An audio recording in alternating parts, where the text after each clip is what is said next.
आदाब एवरीवन, खुशामदीद कहती हूँ जुगनू डिलाइट में। उम्मीद करती हूँ आप सब खैरियत से होंगे, मैं भी खैरियत से हूँ। आज आपके लिए एक और मज़ेदार सी नई रेसिपी लेके आए हैं। आज जो रेसिपी है वो सबको बहुत पसंद आने वाली है। तो चलें रेसिपी शुरू करते हैं और रेसिपी का नाम बताते हैं। रेसिपी का नाम है कोकोनट चॉकलेट बार। तो आज हम बना रहे हैं कोकोनट चॉकलेट बार। तो उसके लिए ये देखें, मैंने पिसा हुआ नारियल लिया है, शक्कर ली है और दूध लिया है। शक्कर मैंने आधी प्याली ली है, दूध मैंने 1 कप लिया है और 1 प्याला भर के पिसा हुआ नारियल लिया। अब एक ये पैन ले लिया, आप कोई भी बर्तन ले लें, उसमें हम आधा दूध डालेंगे, आधा दूध बचा लेंगे।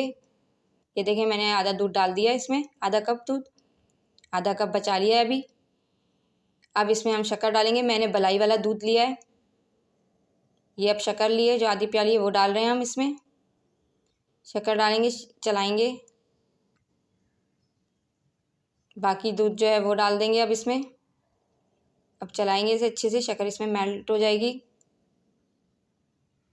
शक्कर हमारी अच्छे से मेल्ट होना शुरू हो गई है।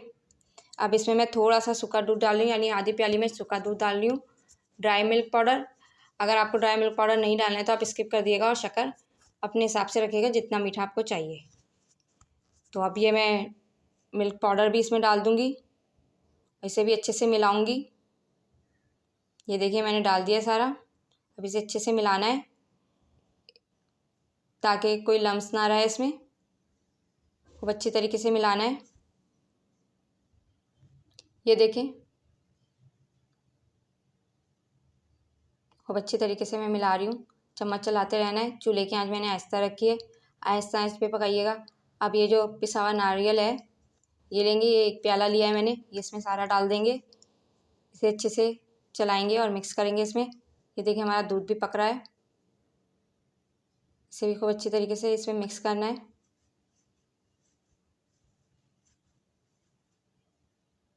मैं दोबारा बता दूं, चूल्हे की आंच मैंने आहिस्ता रखी है, आहिस्ता आंच पे ही पकाइएगा। ये देखें अच्छे से मिल गया है सब। इसको ड्राई करना है दूध को। ये देखिए हमारा काफ़ी हद तक दूध जो है वो जल चुका है। ये देखें ये हमारा बन के तैयार हो गया है। अब मैं चूल्हा बंद कर दूँगी और इसे चूल्हे से उतारूँगी। ये चूल्हे से मैंने उतार लिया। अब इसे ठंडा करेंगे, रूम टेम्परेचर पे लाएंगे।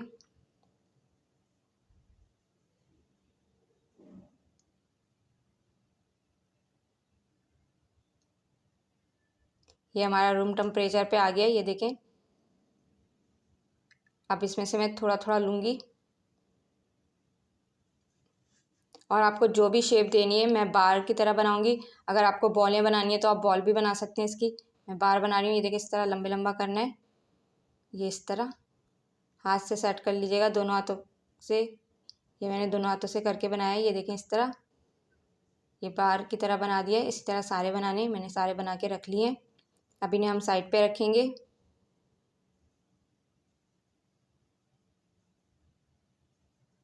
आप इन्हें फ्रिज में भी रख सकते हैं ताकि और अच्छे से सेट हो जाएं।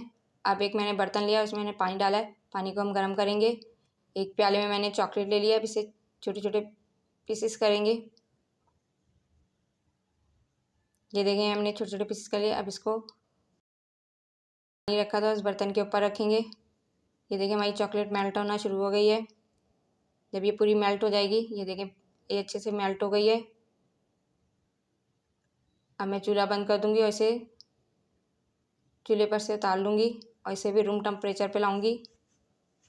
अगर हम गरम गरम में वो बाहर डालेंगे कोकोनट के तो जो है वो सारा कोकोनट इसमें फैल जाएगा। ये मैंने एक प्लेट ले ली है, इस पर मैंने प्लास्टिक की शीट रखी है। आप बटर पेपर भी ले सकते हैं।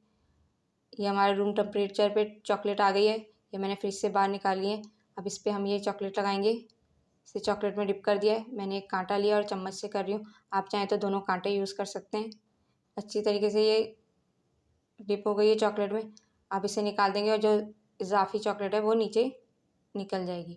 अब इस शीट पे एक एक करके हम साइड लगाते जाएंगे सारी। ये मैंने रख दी है सारी बना के। अब मैं इन्हें फ्रिज में रख दूँगी।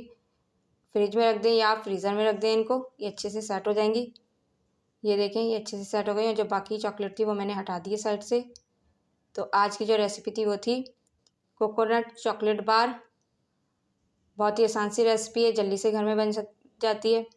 आप इसे आराम से बना सकते हैं, सबको बहुत पसंद आएगी। उम्मीद करती हूँ आज की रेसिपी आपको पसंद आई होगी। सो इसे लाइक करिएगा, शेयर करिएगा, कमेंट बॉक्स में बताइएगा आज की रेसिपी आपको कैसी लगी। जहाँ भी रहें खुश रहें, हंसते मुस्कुराते रहें, एक दूसरे का ख्याल रखें, अपनों के साथ रहें, अपनों के पास रहें। मुझे दुआओं में याद रखिएगा। मेरी रेसिपीज़ को इसी तरह पसंद करते रहिएगा। मेरे चैनल को सब्सक्राइब करिएगा। शुक्रिया।